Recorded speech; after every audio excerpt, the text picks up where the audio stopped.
Mike, I want to talk a little bit about the question of storytelling and how it relates to community festivals. And to begin with, I want to look at one of the elements of storytelling is the ability to use symbols well.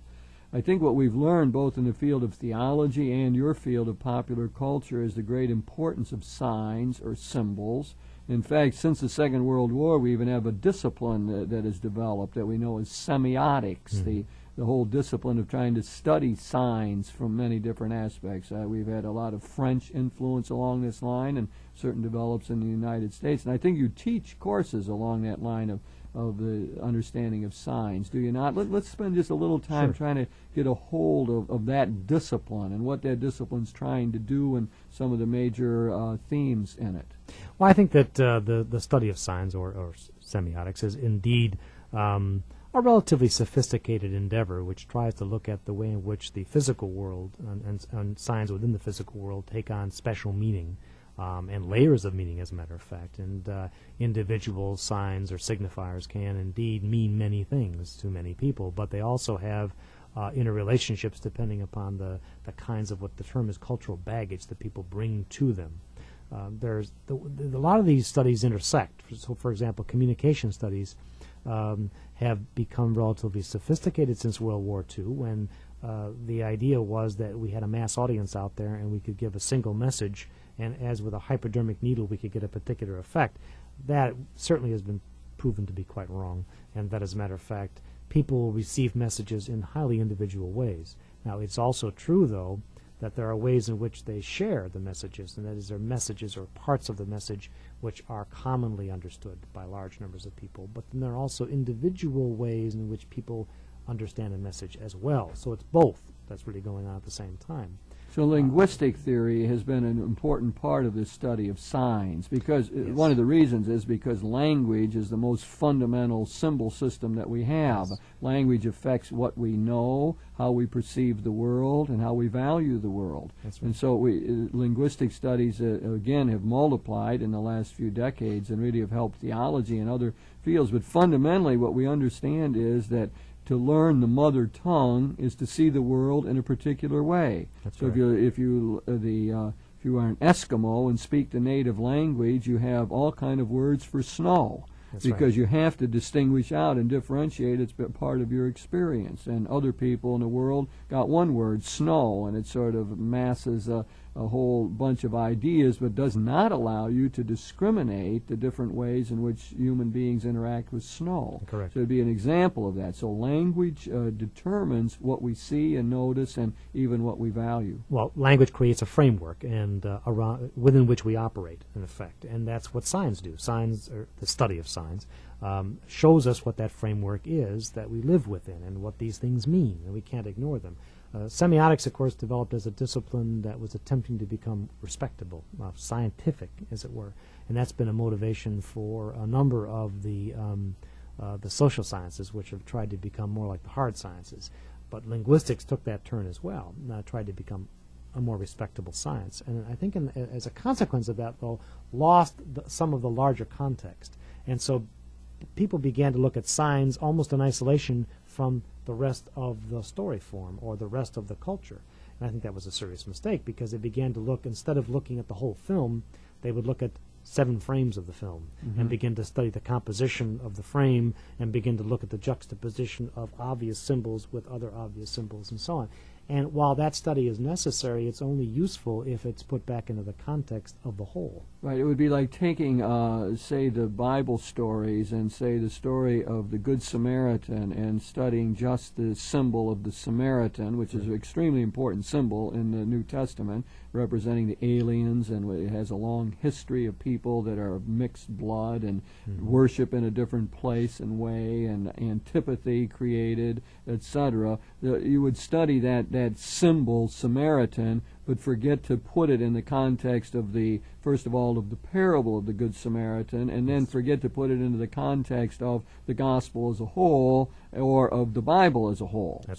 You're saying that one danger of semiotics has been to concentrate on the symbol and forgetting the context in a way. It's very microscopic. It's like taking a microscopic tissue off of a patient, but forgetting about the whole patient. Are there any particular authors that we lump in this field of semiotics that have been especially influential on you, or Well, that I you like some of their major ideas? I don't know whether you call him a semiotician or not, but I think that Father Walter Ong, the Jesuit who deals with the whole idea of language and the way in which language functions in culture, has been influential. And the way to me. language shapes cultures, and his great study of the technological revolutions, what it meant. I always like his idea that you couldn't have had the world religions come without printing, without writing. You had to have writing, because you had to be able to write down the sacred scriptures, which would be the normative element within the religion, so that religions came as a result of the ability to be able to write, and you wouldn't have had the Hebrew scriptures or what we call the New Testament without that ability. So I think Ong's studies are really helpful along this line. It would also lead us into a modern study of how the advent of television and the electronic media have again influenced our consciousness, our sensibilities. Absolutely, and the intermediate step along the way, the step between writing and television, is really print, and how print changed the world. Exactly. Right. Print that gave us Protestantism, Precisely. because it gave you the opportunity for private study of the Bible and to interpret it in your own way, and not simply according to the authoritarian ways that people in the church were interpreting it. That's right. So I don't have to confront you on a one-to-one basis. I can send you a printed form, which in effect, the law then is not so much the art and practice of the law on a one-to-one basis, but rather it's this informal legal document that we can send out. Right. What I mean by is an impersonal legal document that we can send out to deal with this reality. So the oral culture was much more intimate in many correct. ways, and I know you have a theory that television sort of supplies for that in a way,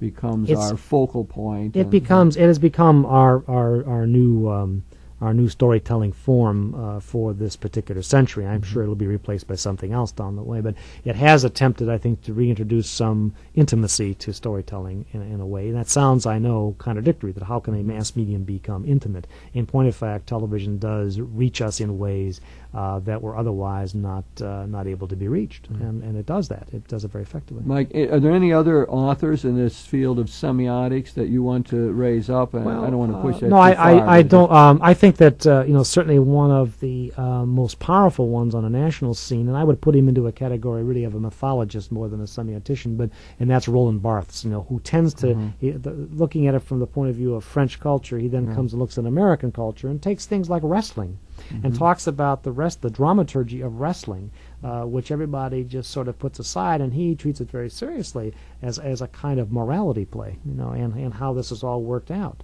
Did he have a good feel for American culture? Oh, I think a very, very good feel for American mythology and the way it works.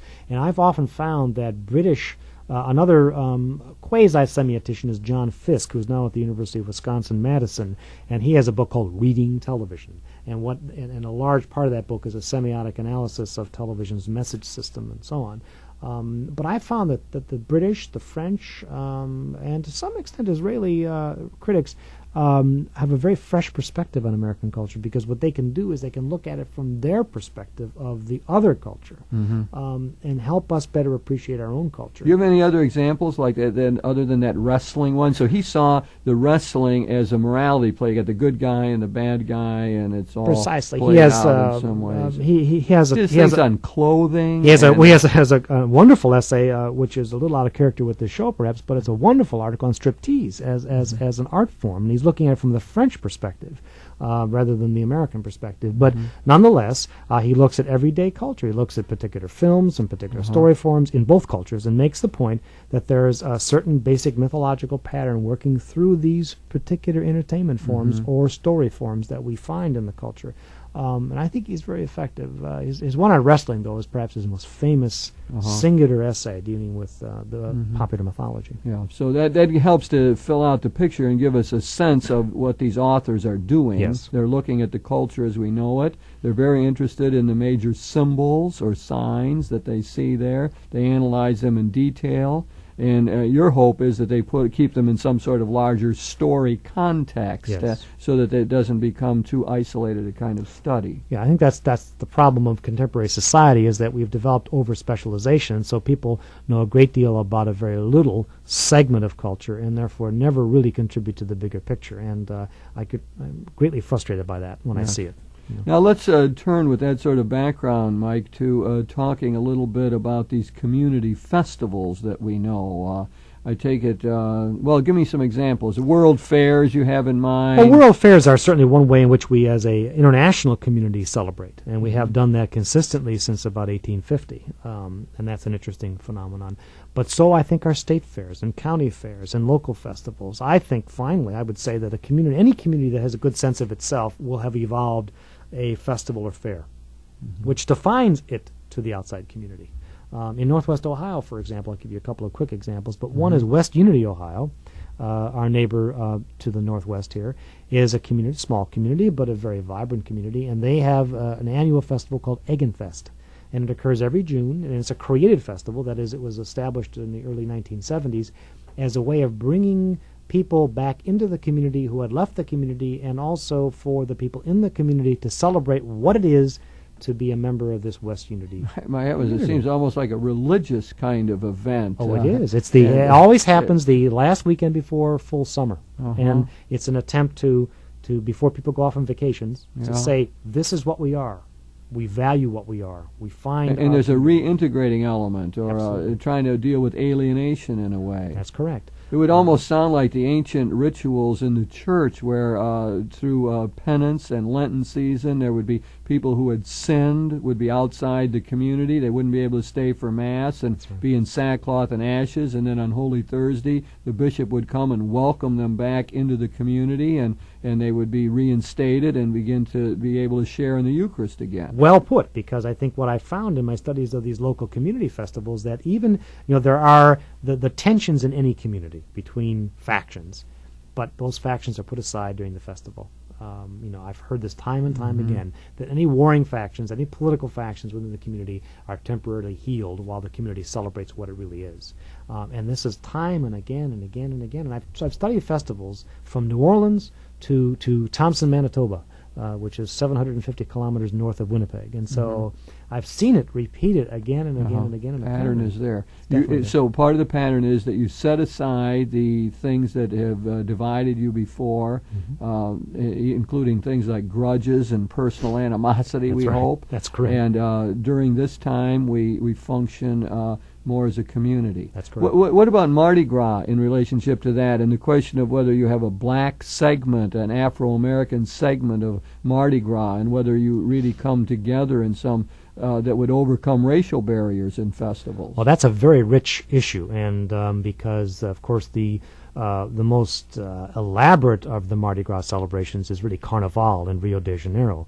And there have been a number of anthropological studies of Carnival, and the basic assumption of most anthropologists is that what's happening in Carnival is that Carnival is a way for the white power structure to maintain control, because what they do is, for the period of Carnival, of roughly a week, they allow the minority population to control the culture for a short period of time. And so it's essentially a rite of reversal for the purpose of continuance of the dominant control of the society. And I think that's an interesting kind of reversal process that goes on there. In Mardi Gras, somewhat similar kinds of things are happening there, but it's the idea that the black culture will be celebrated, and that the black culture will become dominant, but it's only for a short period of time, and then the normal power structure comes back. Mike, that takes me to a general point I want to make about storytelling, and that is, you could probably make the case that some storytelling is liberating and other storytelling can even become reactionary or enslaving. In other words, you can use stories to pass on the culture and to keep in place the given structure. Yes. You can tell stories to slaves, for example, that they are inferior, which happened in our own culture. You can even use biblical stories to enslave. So that people will say, yes, I must accept the fact that I'm oppressed or put on the margin and so on. But you can also use stories, and again, I can go back to biblical stories here, to liberate and to move people to say, no, there's a new vision of how we could function here. There's a new possibility of how human beings could relate. And I think that it really is important to keep that distinction in mind. It's sort of a critical sense of how stories work in any given culture. That's good observation. I think that I would add to that, though, that the majority of popular culture story forms that we have been talking about, and that would include festivals, these story forms that exist in the culture and are acted out time and time again, they basically exist to reaffirm existing patterns. They confirm social values and attitudes. They're not breakthrough attempts. They're really attempts to contain, control, focus. And I think that what we have is a situation where popular culture is there to protect the status quo, in effect. It's not there to change the status quo. So I would say that avant-garde story forms, the ones that are on the cutting edge of the culture, those are the ones that are trying to push it out. Now, there are some exceptions. Now, we could take, again, the biblical material, because, I mean, I think the great claim of Christianity is that finally the stories contained in the Bible are liberating, that they will challenge the status quo, that finally they will suggest to us another way of living humanly. So if we take the parables of Jesus, these wonderful, marvelous stories are meant to tell us things, important things about the kingdom. So we got this fundamental symbol of the kingdom or the reign of God, which is where people live on the basis of mutuality and care, where there's justice and love, or shalom, as our Jewish friends say.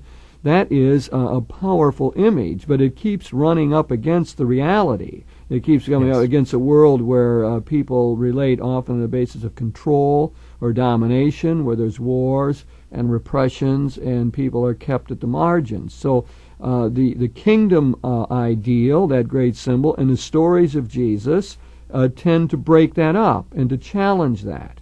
Now, it would be interesting to see the interaction between the great religious traditions, and I'm using Christianity here, or the Judeo tradition with the story of the Exodus, which is also a liberation story, which really challenges any kind of oppression.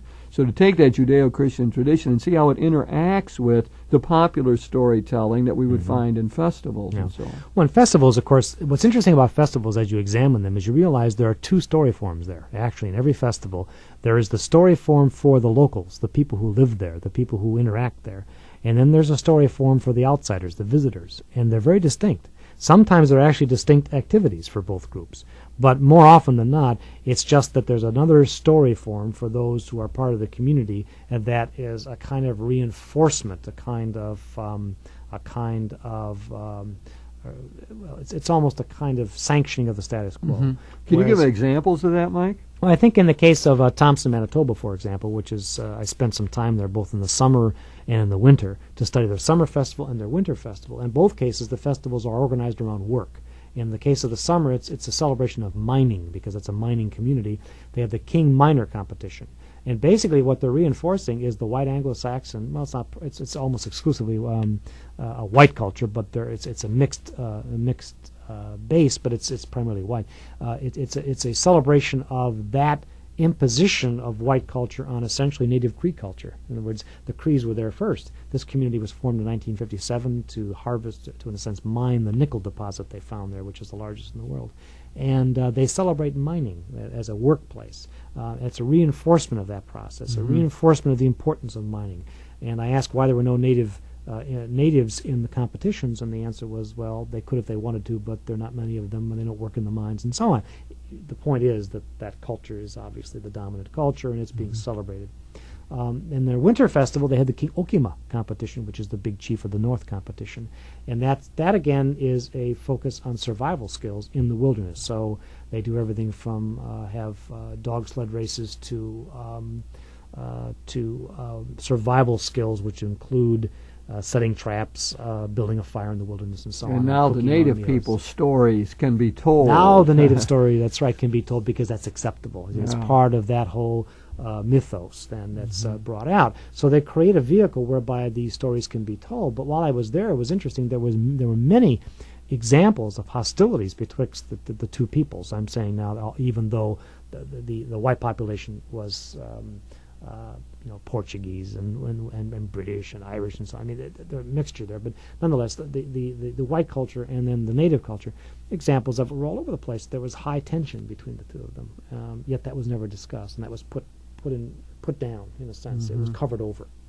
But if you knew how to read it, as I learned how to read it by my several visits, you learn to read the tension and to learn to read that the festival was really a working out of some of those tensions in a kind of way. Very sophisticated way, as a matter of fact. Each of the two festivals I mentioned were organized differently by different groups of people. Wonderful little episode in there, just to give you a further example of this, is in the summer festival, again, the King Minor competition, they have a tug-of-war competition between the Kinsmen, which is their version of the Kiwanis, and the RCMP, or the Royal Canadian Mounted Police. And I thought to myself, it's a strange kind of hostile interaction here. You know, they really wanted to beat the RCMP, and they were chanting little things, we are the Kinsmen, we can't be beat, and they were just running around in circles. And essentially, this tug-of-war was very personalized, and it took me a while to figure this out, but I was later was told that the reason there was such hostility was that the RCMP do not become members of the community. They are always outsiders. They're transferred every 2 years, because the strategy is they don't want the RCMP to ever become too friendly with the locals, because you're not going to arrest your friend for drunken driving. And so they move the RCMP around. Thus, there's a tension there, and it's acted out beautifully through that one little part of the festival where they have these games, the locals versus the outsiders, in effect. So what I'm suggesting to you is that the various unifying elements and various tensions of the community are clearly acted out in these festivals. And that occurs on a local level, it occurs on a state level, and I would argue it occurs on an international level as well. I've read some of the things you've written about these things, Mike, and I was thinking of the rodeo. Do we want to talk about the rodeo as a festival, and it sort of has that interest of the Western and so on, and what you think is going on there? Well, I'd be happy kind to. of festival? There have been some really marvelous studies of the rodeo. The rodeo is one of those uniquely American entertainment forms. It grew out of the Western experience. It was created out of the boredom of cowboys who decided to get together with various ranches in their vicinity and compete. And what's interesting is that their competition are what they did in their work. Exactly. So it becomes an interplay of work and leisure, doesn't it? Precisely. Almost all of our entertainment forms are work related in one way or the other, actually. But in the case of rodeo, you're quite right. Everything that happens in a rodeo is done on a working ranch. And they pull together these cowboys for these annual events. They usually occurred historically around about the 4th of July. So they celebrated the independence of the country and also then acted out again the taming of the West. The interesting thing about the rodeo, though, for me, is that the cowboy is this almost melancholy figure in the rodeo, because the cowboy knows that the very thing he loves, the wildness, is precisely what he has to dominate. So one of the problems, for example, in the contemporary rodeo is stock providers have to breed wildness back into domesticated animals. That's what they have to do so they can have some competition. So the rodeo rider is out there competing against nature, in effect, knowing that he has to dominate nature to win, and therefore destroy the very thing the cowboy is attracted to in the first place, which is the freedom. The freedom, yeah. And I think that plays to the American psyche, doesn't it? I mean, that's one of the reasons the cowboy figure has been so popular, is that he is a free person. He's out there roaming around. Self-reliant. Yeah, that's right. And it's interesting that in the rodeo, there are two things they're really competing against, and essentially it's the time. It's a time element, because it's 8 seconds in effect for the bull riding, etc., bear bronc riding. But it's also their own skill. That's really what they're up against. Their own skill. They're really doing it against themselves, in effect. And so then they're fighting against nature itself. But they're pitting their own skill against nature and time, those two key elements. And I think that's an intriguing way of looking at the rodeo as a way of recreating that moment when the American West was settled, and we made a decision. And it's a melancholy decision, because we gave up a lot when we decided to support civilization as over against the wilderness. Right. Yeah. Mike, can I take this briefly to the question of liturgy? Because as I'm sitting here listening to you describe festivals and communal celebrations, it's a lot of what we claim liturgy is. We claim liturgy is not a private event, but it is a group activity. It is a communal celebration in which the people who have assembled are the primary sacrament or sign of God's presence. It's supposed to be an event in which we tell the same stories, repeat them, thereby pulling us together. It's supposed to be a reconciling event. In fact, we pray at the very beginning of Masses and of prayer of forgiveness, not only to God, but at other people, our sinfulness against other people, so that it's meant to be a reconciling kind of event. It's a theme that you brought up earlier. So it'd be interesting to look at liturgy in the light of all of this. Oh, I think indeed. And I think one of the things that people would not, some theologians would probably cringe at the suggestion that the Mass is in fact a festival. I mean, it's a celebration. It's a coming together. It's a breaking of the bread. You know, it's a communal celebration of what it is in this particular case to be a human being who has divine aspirations. You know, and that's an interesting way of looking at it. But most of the time, when we come together for a clear set of reasons. We may not be able to articulate them. I doubt the people who go to the rodeo would be willing to say what I just said about the rodeo. But they know they're coming together to celebrate something. And they know they're coming to celebrate skill. They know they're coming to celebrate dominance of some kind. I think when people come to a liturgical event, they know they're coming together to celebrate what it is they value. They may not be able to always articulate that, but they know it's something that's important to them. And it has to do with something beyond themselves. It's something beyond what they themselves are individually, or they wouldn't come together. You know, and there's a certain interesting linkage there. I mean, people are social. And we know that from the world that we live in.